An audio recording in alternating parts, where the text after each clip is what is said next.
آپ نے یہ جو ویڈیو سنی ہے، ایک لمبی ویڈیو سے چھوٹی چھوٹی چیزیں کاٹ کے لگائی گئی ہیں تاکہ یہ معلوم ہو سکے کہ ان کے گفتگو کا انداز کس طرح کا ہے، یعنی انہوں نے کس طریقے سے چیزوں کو سمیٹا ہے اور ملایا ہے۔ میرے خیال سے گھنٹہ 2 گھنٹہ کی ویڈیو ہے، جس میں انہوں نے یہ ثابت کرنے کی کوشش کی ہے کہ اہل حدیث کے یہاں بھی بدعتیں ہیں۔ اہل حدیث ہمارے بارے میں تو کہتے ہیں کہ بدعت آپ کرتے ہیں، آپ جو ہے مشہور بدعتی فرقہ جو بر صغیر ہند و پاک میں ہے اس کے بارے میں تو کہتے ہیں کہ ان کے یہاں بدعتیں ہیں، لیکن بدعتیں تو اہل حدیث کے یہاں بھی ہیں۔ یہ ان کی پوری جو 2 گھنٹے کی گفتگو ہے اس کا خلاصہ ہے۔ اب اس کے لیے انہوں نے طریقہ بڑی، میرے خیال سے پتہ نہیں کتنی محنت انہوں نے کی ہوگی کہ بعض علماء کا تو ایسا مسئلہ کہ ان کا ہم لوگ نام نہیں جانتے، بعض کتابوں کا بھی ہم نام نہیں جانتے، اور یہاں تک کہ ہمارے بڑے بڑے علماء کے لیے ان کے بتائے ہوئے مسئلے بڑے ایک دم نئے ہیں۔ یعنی میں نے تو سوچا کہ ہو سکتا ہے میں نہیں جانتا ہوں، چھوٹا مولوی ہوں، تو میں نے کچھ بڑے متخصصین اسپیشلسٹ بھی رابطہ کیا کہ بھئی یہ مسئلہ انہوں نے اہل حدیث کا بتایا ہے، کہیں کوئی مرجوح کوئی شاذ قول کے طور پہ یہ آپ کے علم میں ہے؟ تو بڑے بڑے لوگوں کے علم میں مسئلہ ہے نہیں۔ تو بہرحال انہوں نے خود سے اپنے طور پہ ایک مسلک اہل حدیث بنا کر کے یہاں لانچ کرنے کی کوشش کی ہے۔ تو میں سرسری طور پہ انہوں نے جو مسئلہ ذکر کیا بتا دوں، اب ہر مسئلے پہ میں گفتگو نہیں کروں گا، بلکہ میرا طریقہ یہ ہوگا کہ ان تمام جو مسائل انہوں نے ذکر کیے ہیں ان کا سرسری تذکرہ کر کے پھر میں ایک اصولی جواب دینا چاہوں گا، تاکہ ان کی تمام جو اشکالات انہوں نے پیش کیے ہیں اس کا ایک اصولی اور ضابطے کا جواب ہو جائے۔ انہوں نے اس ویڈیو میں ان کی جو اصل ویڈیو اس میں تو بہت سارے مسائل ہیں، اور بڑے خوش ہو کے کہتے ہیں کہ میں نے لائن لگا دی ہے اور میں لائن لگا دوں گا بدعتوں کی۔ تو بہت سارے مسائل میں نے چند اس میں سے کاٹ کے لگائے ہیں۔ منی کا مسئلہ ذکر کیا کہ اہل حدیث کی کتاب میں بات موجود ہے کہ ایک قول یہ ہے کہ منی کھانی بھی جائز ہے۔ اب یہ خود ہی کہہ رہے ہیں کہ ایک قول یہ ہے۔ اب ایک قول یہ ہے، وہ قول کس کا ہے؟ وہ قول اہل حدیث کا ہے، وہ قول محدثین کا ہے، وہ قول کس کا ہے؟ اس کی کوئی وضاحت نہیں ہے۔ صفحہ نمبر آپ کو بتانا چاہیے، ایڈیشن آپ کو بتانا چاہیے، اور ہو سکے تو ایسے حساس مسائل کو اس کا فوٹو اسکرین پہ چلانا چاہیے تاکہ جن کے بارے میں آپ کہہ رہے ہیں ان کو جلدی سے مل جائے اور اس کا وہ جواب دیں۔ اب آپ اگر صریح طور پہ اس طرح سے حوالہ نہیں پیش کریں گے تو آدمی کہاں ڈھونڈے گا، کہاں سے لائے گا کیا عبارت ہے، کیا بات کہی گئی ہے؟ بہرحال اگر یہ بات کہیں موجود ہے، اہل حدیث علماء کروڑوں ہیں جو گزر گئے جو ہیں، تو ان علماء میں اگر کسی نے کہیں کہا ہو، جبکہ یہ بات ہے ہی نہیں اس میں کہ اہل حدیث عالم کا قول ہے، بھئی ایک آدمی جب مسئلہ ذکر کرتا ہے، فقہا جب مسئلہ ذکر کرتے ہیں تو مرجوح سے مرجوح قول فقہ کی کتابوں میں ذکر کر دیا جاتا ہے کہ بھئی اس میں یہ بھی کہا گیا، اس میں یہ بھی کہا گیا، یہاں تک کہ معتزلہ کا قول بھی نقل کیا جاتا ہے، ظاہریہ کا قول نقل کر دیا جاتا ہے، بلکہ بعض صرف علم کے لیے کہ ایک غلط بات بھی ایسی موجود ہے، بعض گمراہ لوگوں کے اقوال بھی فقہ کی کتابوں میں ذکر کر دیے جاتے ہیں کہ بھئی ایک قول اس طرح کا بھی ہے جو فلاں گمراہ طبقے کا ہے۔ ہم آج کے موجودہ زمانے میں بھی کتاب لکھی جاتی ہے تو ان میں لکھ دیا جاتا ہے کہ بھئی ایک قول یہ بھی ہے مگر یہ اہل بدعت کا قول ہے۔ تو کوئی قول نقل کر دینے سے کسی کتاب میں، اگر اہل حدیث کی کتاب میں یہ بات لکھ دی گئی کہ ایک قول ایسا ہے، تو اس سے یہ کہاں ثابت ہو گیا کہ یہ اہل حدیث کا مسئلہ ہے؟ پھر یہ مسئلہ صحیح اور غلط کا ہے، یہ بدعت اور سنت کا نہیں ہے۔ اگر کسی نے کہا کہ ایک قول یہ ہے کہ کھانی بھی جائز ہے، تو آپ اس کو کہیں گے کہ یہ غلط ہے یا کہیں گے صحیح ہے؟ اس میں سنت اور بدعت کا کون سا سوال ہے؟ پھر یہ اہل حدیث کا مسئلہ ہے نہیں، یا آپ کہیں گے یہ حرام ہے یا حلال ہے، یعنی کھانے کی بات جو کہی گئی ہے وہ حرام ہے، یہ حلال نہیں ہے، آپ یہ کہہ سکتے ہیں۔ اس میں بدعت کی کہاں سے کون سی بات آتی؟ پھر اس میں جو اختلاف ہے، بھئی منی کو کچھ لوگ کہتے ہیں کہ کیا نام ہے پاک ہے، اور کچھ لوگ کہتے ہیں کہ ناپاک ہے۔ پاک کہنے والوں کے اپنے دلائل ہیں، ناپاک کہنے والوں کے اپنے دلائل ہیں، میں اس طرف نہیں جانا چاہتا اور نہ اس طرف آپ لوگوں کو لے جانا چاہتا ہوں۔ اسی طریقے سے انہوں نے سینے پہ ہاتھ باندھنے کا ذکر کیا اور کہا کہ سینے پہ ہاتھ باندھنا بدعت ہے۔ اب میں اس پہ کیا بات کروں، اس پہ تو ہم لوگ بہت لمبی چوڑی گفتگو کر چکے ہیں، تو اس پر بھی نہیں، مطلب یہ ہنسنے والی بات ہے۔ اور سارے ہمارے سامعین سمجھ رہے ہیں یہ بات کہ سینے پہ ہاتھ باندھنا بدعت ہے، یہ ہے اہل حدیث کی بدعت، یہ اہل حدیث کی بدعت بتا رہے ہیں نا، تو یہی ہے اہل حدیث کی بدعت، سینے پہ ہاتھ باندھنا بدعت ہے۔ اب آپ خود ہی سمجھ لیجئے، رکوع سے اٹھنے کے بعد ہاتھ باندھنا، رکوع سے اٹھنے کے بعد ہاتھ باندھنا، اب اس میں یہ اصلاً اہل حدیث کا مسلک بنیادی طور پہ یہ نہیں ہے، اور جو قدیم علماء اہل حدیث تھے ان کے یہاں یہ بات نہیں تھی۔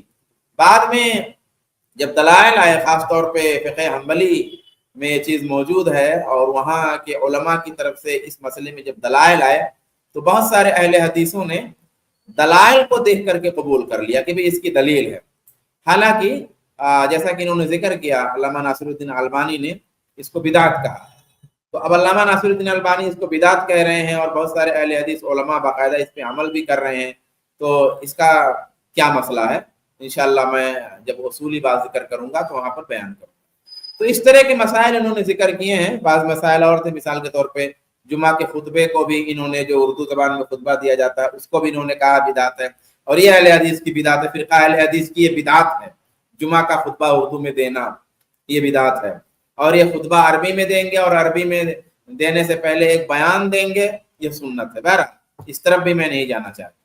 تو انہوں نے جتنے مسائل کو اپنی تقریر میں بدعت کے طور پہ پیش کیا ہے، ان میں کچھ مسائل ایسے ہیں جو بدعت ہیں ہی نہیں، یعنی ان مسائل کا شمار بدعت میں سرے سے ہے ہی نہیں، کچھ مسائل ایسے انہوں نے ذکر کیے ہیں اور ان کو بدعت کہا ہے۔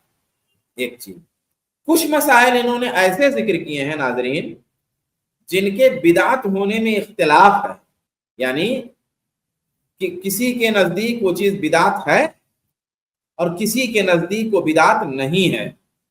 کچھ چیزیں، کچھ مسائل انہوں نے ایسے ذکر کیے ہیں کہ جن مسائل کے بارے میں مجھ کو بھی نہیں معلوم ہے، ہماری اسٹریم کے میں جہاں تک سمجھتا ہوں جو باقی 3 حضرات ہیں ان کو بھی نہیں معلوم ہوگا کہ منی کا کھانا جائز ہے۔ اہل حدیث کا مسلک ہے یہ، اہل حدیث کے یہاں یہ مسلک ہے کہ علماء اہل حدیث میں بہت سارے لوگ منی کو پاک بھی مانتے ہیں اور بہت سارے لوگ منی کو ناپاک مانتے ہیں، کیونکہ دلیلیں دونوں طرف ہیں، تو یہ دونوں قول اہل حدیث علماء کے ہاں موجود ہے۔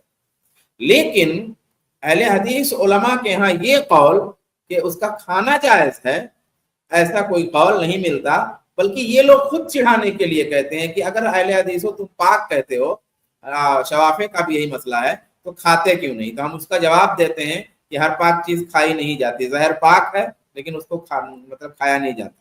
بہرحال تو کچھ جو بدعات انہوں نے شمار کرائے ہیں وہ ایسے ہیں اہل حدیث کے کھاتے میں ڈالے ہیں، لیکن اہل حدیث کے بچے بھی نہیں جانتے، بوڑھے بھی نہیں، جوان بھی نہیں، علماء بھی نہیں، عوام بھی نہیں۔ اہل حدیثوں کو خود نہیں پتا ہے، ان کو پتا ہے کہ اہل حدیث کا مسلک ہے، ان کو پتا ہے کہ یہ اہل حدیث کا فتویٰ ہے، مگر اہل حدیثوں کو نہیں پتا ہے کہ ان کا فتویٰ ہے یا ان کا قول ہے۔ تو کچھ اس طرح کی چیزیں بھی انہوں نے جو ہے بدعت کے طور پہ ذکر کی ہیں، اس کو اہل حدیث کے کھاتے میں ڈالا ہے۔ تو اسی طریقے سے انہوں نے پوری ویڈیو میں کام کیا ہے۔ اب آئیے کہ جو تمام باتیں میں نے ابھی ذکر کی ہیں، تو بدعت کے سلسلے میں ایک اصولی بات ہم جان لیتے ہیں جس سے مسئلہ تھوڑا آسان ہو جائے۔ تو بعض مسائل ایسے ہوتے ہیں جو اجتہادی ہیں، جیسے خطبہ اردو میں دینا ہے کہ عربی میں دینا، یہ مسئلہ اجتہادی ہے۔ تو انہوں نے کیا کیا ہے کہ جو مسئلہ اصولاً اجتہادی مسئلہ ہے اس میں بدعت کا حکم لگایا ہے اور کہا ہے کہ یہ اہل حدیث کی بدعت ہے کہ جمعہ کا خطبہ مقامی زبان میں دینا یہ بدعت ہے، اس میں حق اہل حدیث کے ساتھ ہے۔ لیکن اس طرح کے مسائل میں جو اجتہادی مسائل ہیں، ان مسائل میں حالانکہ شروع میں انہوں نے کہا ہے، بیچارے وضو کر کے آئے ہیں، انہوں نے کہا کہ میں وضو کر کے 2 رکعت نماز پڑھ کے آیا ہوں تاکہ جھوٹ اور غلط نہ بولوں۔ اللہ اکبر، جب وضو کر کے اور نماز پڑھ کر کے ایسی باتیں کی جا سکتی ہیں تو جو لوگ بغیر وضو اور 2 رکعت نماز پڑھے ایسے ہی نیت لے کے آتے ہوں گے وہ کیا گل کھلاتے ہیں۔ بہرحال یہ ایک اجتہادی مسئلہ ہے کہ جمعہ کا خطبہ مقامی زبان میں ہوگا یا جمعہ کا خطبہ عربی زبان میں ہوگا۔ اہل حدیث کے ہاں راجح مسئلہ یہ ہے کہ جہاں پر عربی زبان کا معاملہ جو ہے نہیں ہے، جیسے جس ملک میں ہم رہتے ہیں اس طرح کے ممالک میں وہاں پر مقامی زبان میں خطبہ دینا ہوگا. یہ اہل حدیث کا مسئلہ ہے. البتہ عربی زبان میں خطبہ دیا جائے تو خطبہ نہیں ہوگا, ہم اس کے قائل نہیں. تو یہاں پہ اصول یہ ہے کہ لا تبدیع فی مسائل الاجتہاد, کہ جب مسئلہ اجتہادی ہو تو اس میں بدعت کا حکم نہیں لگے گا. مولانا صاحب نے ایسے مسائل میں بھی بدعت کا حکم لگا دیا ہے جو اجتہادی مسائل ہیں. اجتہادی مسائل میں بھی بدعت کا حکم لگایا, یا کہیں سے لا کر کے نقل کیا. کہیں سے لا کے نقل کرنے سے مسئلہ تھوڑی صحیح ہو جائے گا. تو ایک بات ہوئی کہ لا تبدیع فی مسائل الاجتہاد, اجتہادی مسائلوں میں بدعت کا حکم نہیں لگایا جاتا. یہ ایک بات. دوسری وضاحت جس سے جہاں کی یہ ویڈیو ہے, اچھا یہ غیر معروف عالم ہے یہ, لیکن چونکہ انہوں نے عنوان بڑا ایسا منتخب کیا ہے جس سے معروف ہو جائیں, اور اس پہ تھوڑے ویوز بھی ان کے آئے ہیں اس عنوان کے تحت, فرقہ اہل حدیث کی بدعات عنوان کی وجہ سے. تو ہمارے بعض مشائخ نے اس کو بھیجا تو ہم نے تعمیل حکم میں جو ہے اس پر عمل کیا, ورنہ ہم اس کے جواب کی طرف نہیں ہیں. بہرحال ویڈیو میں ایک تو بدعت کہنے کی نوعیت یہ ہے. ویڈیو میں کئی مسائل کے حوالے سے انہوں نے یہ طریقہ اپنایا ہے کہ اہل حدیثوں کے مفتابہی مسائل کے حوالے سے, یعنی اہل حدیثوں میں جو فتویٰ ہے اور کسی مسئلے میں جو اہل حدیثوں کے ہاں علماء حکم لگاتے ہیں, تو اس حوالے سے کسی اہل حدیث عالم کا اختلاف بڑی محنت سے ڈھونڈ کر لائیں. یعنی اہل حدیث کا مسئلہ ہے کچھ اور, مفتابہی قول اہل حدیث کا ہے کچھ اور, راجح مسئلہ ہے کچھ اور, کتابوں میں لکھا جاتا ہے کچھ اور, یہ ایک طرف کچھ اور ہے. انہوں نے کہیں سے کروڑوں اہل حدیث علماء ہیں, ان علماء میں سے کہیں بڑی محنت سے ڈھونڈ کر کے کسی عالم دین کا اختلاف تلاش لائے اور تلاش کر کے پھر اسے پیش کیا, اور وہ خود اہل حدیث حضرات کو معلوم نہیں ہے یہ تلاش کر کے جو لائے ہیں.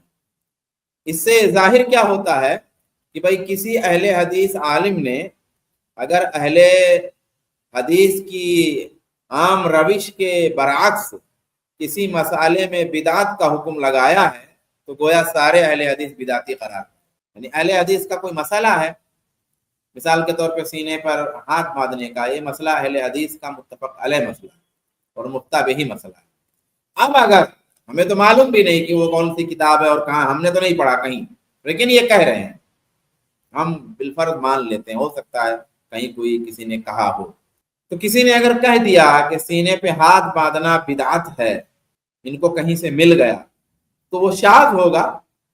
کسی اہل حدیث عالم کے اگر وہ واقعی ہے تو یہ بار بار میں کہہ رہا ہوں, اور واقعی ایسی ہی بات ہے جیسی یہ کہہ رہے ہیں, تو اہل حدیث کا مسئلہ بدعت کا نہیں ہو جائے گا, یا کسی ایک آدمی کے اس مسئلے کے خلاف چلے جانے سے اہل حدیثوں کا جو راجح مسئلہ ہے وہ نہیں ختم ہو جائے گا. آپ اپنے مسائل میں تو جب ہم پیش کرتے ہیں تو کہتے ہیں, حالانکہ آپ حنفی ہیں, جب ہم کہتے ہیں کہ امام ابو حنیفہ کا مسئلہ کچھ اور ہے, تو وہاں امام ابو حنیفہ رحمۃ اللہ علیہ کا مسئلہ آپ چھوڑ کر کے صاحبین کے مسئلے کو لیتے ہیں اور کہتے ہیں یہی مفتابہی ہے.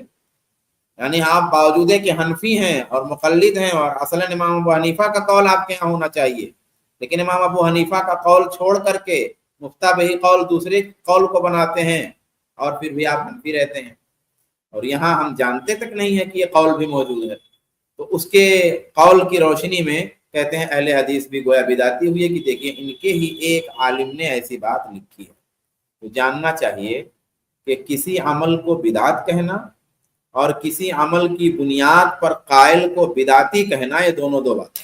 یعنی ایک تو یہ ہے کہ کوئی عمل ہے کسی کا, کوئی قول ہے کسی کا, ہم نے کہا فلاں عالم کا یہ قول, فلاں عالم کا یہ عمل بدعت ہے. ہو سکتا ہے کہیں اس سے غلطی ہو رہی ہو, تو ہم کہہ سکتے ہیں, کہنا چاہیے اگر ہے تو بدعت ہے, لیکن ہم اس کو بدعتی نہیں کہہ سکتے, کیونکہ بدعت کہنے میں اور بدعتی کہنے میں وہی فرق ہے جو فرق کفر کسی عمل کو کہنے میں اور کافر کہنے میں. تو ایسا کثرت سے علماء کے ہاں ملتا ہے کہ ایک مجتہد کسی عمل کو بدعت قرار دیتا ہے اور دوسرے مجتہد کی رائے بالکل مختلف ہوتی ہے, تو اس اختلاف کی وجہ سے علماء نے ایسا کبھی نہیں کیا ہے کہ مختلف رائے رکھنے والے کو بدعتی کہہ دیا گیا ہو. کبھی نہیں ایسا علماء نے کیا ہے کہ مختلف رائے رکھنے والے کو علماء نے بدعتی کہا ہو. ایسا ہرگز نہیں ہوا ہے علماء کے یہاں. یہ اصول ان کو معلوم ہونا چاہیے. ویڈیو میں انہوں نے یہ بھی تاثر دینے کی کوشش کی ہے اور ایسا محسوس ہوتا ہے کہ مولانا صاحب جو سامنے ہمارے ہیں اسکرین پہ گویا یہ کہہ رہے ہوں کہ اہل حدیث جو دوسروں کی بدعتیں بتاتے ہیں اور ان پہ تنبیہ کرتے ہیں تو بہت سے اعمال ان کے خود ایسے ہیں جن کے بدعت ہونے میں یہ اہل حدیث ہی مختلف ہیں. تو اس طرح تو یہ خود بھی بدعت کرنے والے ہوئے اور جو ضابطہ انہوں نے بدعت کا بنایا ہے وہ بھی غلط ہوا. یعنی انہوں نے ضابطہ ایک بدعت کا بنایا ہوا ہے تو ان کا اصول اور ضابطہ بھی غلط ہوا اور یہ بدعتی بھی ہوئے کیونکہ عمل ایک ہے اور کچھ اہل حدیث علماء اس کو بدعت کہہ رہے ہیں اور کچھ اس کو بدعت نہیں کہہ رہے ہیں. تو اس طرح سے تو اصول ان کا چلا گیا بدعت والا. اگر اصول صحیح ہوتا تو کچھ لوگ بدعت نہیں کہتے اور کچھ لوگ بدعت کہتے, ایسا نہیں ہوتا. اور دوسرے چونکہ کچھ لوگ اس کو بدعت کہہ رہے ہیں تو اپنے ہی قول کے, اپنے ہی مکتب فکر کے, اپنے ہی مسلک کے قول کی روشنی میں یہ بدعتی بھی ہوئے. یہ تاثر دینے کی کوشش لگتی ہے. تو سب سے پہلے یہ جان لیجئے کہ اہل حدیث ہی دنیا کی وہ واحد اور تنہا جماعت ہے, گروہ ہے جو کلی طور پر انشاءاللہ تعالی شرک سے بھی دور ہے انشاءاللہ اور بدعت سے بھی دور ہے. یہ دوستوں کو کیا دشمنوں کو بھی اس کا اعتراف ہے. مولانا صاحب کا کام یہ ہونا چاہیے کہ اپنے حلقے کی بدعات دور کریں, مگر اس میں جب ناکام ہوئے تو انہوں نے سوچا کہ اہل حدیث پر بھی یہی چیز چسپاں کر دو کہ یہ بھی بدعتی ہو جائیں. تو یہ بھی جب بدعتی ہو گئے اور یہ ہم کو بدعتی کہتے تو یہ بدعتی, ہم بدعتی, سب بدعتی. اب کسی کے لیے کوئی امتیاز نہیں رہ جائے گا کہ یہ سنت والے ہیں یا بدعت والے ہیں. کہتے ہیں کہ جب یورپ میں حرامی بچوں کی شناخت کا مسئلہ پیش ہوا تو انسانی جو عزت ہوتی ہے اس کے حاصل کرنے میں ان بچوں کے لیے مشکلات پیش آئیں. بڑے سائیکولوجیکل مسائل پیدا ہوئے, نفسیاتی مسائل پیدا ہوئے کیونکہ ان بچوں کو لوگ اچھی نظر سے نہیں دیکھتے تھے, ان کو حرامی سمجھتے تھے یا کہہ بھی دیتے تھے. تو اس چیز کو دور کرنے کے لیے پورا سسٹم اس طرح ڈیزائن کیا گیا کہ جو بچے پیدا ہوں وہ عموماً حرامی پیدا ہوں تاکہ حرام اور حلال کی تمیز ختم ہو جائے جو باقی ہے. موجودہ دور میں وہاں پہ سنگل پیرنٹ کی اصطلاح چل رہی ہے, سنگل پیرنٹ. وہ اصطلاح بھی, وہ ٹرم بھی اسی لیے ہے تاکہ وہ جو فرق تھا حرام اور حلال کا وہ فرق چلا جائے. تو یہاں جاننے کی بات یہ ہے کہ بھائی ایک ہے بدعت کا مجموعی تصور ٹوٹل ملا کر کے, اور دوسرا ہے اس تصور, اس اصول, اس گرامر کو فٹ کرنا, اس کی تطبیق کرنا. تو دو ہے, ایک ہے گرامر کسی چیز کا اور ایک ہے اس کی تطبیق. یہ ساری باتیں جو میں کہہ رہا ہوں اصول کی, یہ سب علماء نے تفصیل سے اس پہ لکھا ہے. میں تفصیل پہ جاننے ویسے بھی میری ویڈیو لمبی ہو جا رہی ہے تو میں اسی لیے سب پورے حوالے نہیں دے رہا ہوں. ایک ہے اصول, کلی اصول تصور بدعت کا, اور ایک ہے اس کی تطبیق, اس کو فٹ کرنا, اس کو اپلائی کرنا. تو علماء کرام کے ہاں ایسا بہت ہوتا ہے اور یہ بڑی فطری چیز ہے, نیچرل ہے یہ کہ اصول میں اتفاق ہو. دو مجتہدین کے ہاں, دو علماء کے ہاں, چند علماء کے ہاں اصول میں اتفاق ہو, یعنی سارے لوگ ایک اصول کو مانتے ہیں لیکن اصول کو اپلائی کرنے میں مختلف ہو جائیں. ایسا ہوتا ہے, اس کی تفصیل میں نہیں دے سکتا. اصول میں متفق ہیں لیکن جب اصول کو, گرامر کو اپلائی کرتے ہیں تو مختلف ہو جا رہے ہیں. اب ایسی صورت میں طریقہ کیا ہے؟ ایسی صورت میں صحیح طریقہ یہ ہے کہ ہم یہ کہیں گے کہ بھائی غلطی عالم اور مجتہد کے فہم میں واقع ہوئی ہے. بدعت کا جو اصول ہے وہ اپنی جگہ پہ کھڑا ہے اور باقی ہے.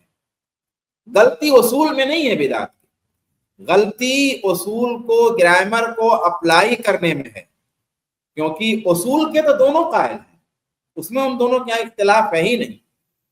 یہ بھی دیکھا جائے گا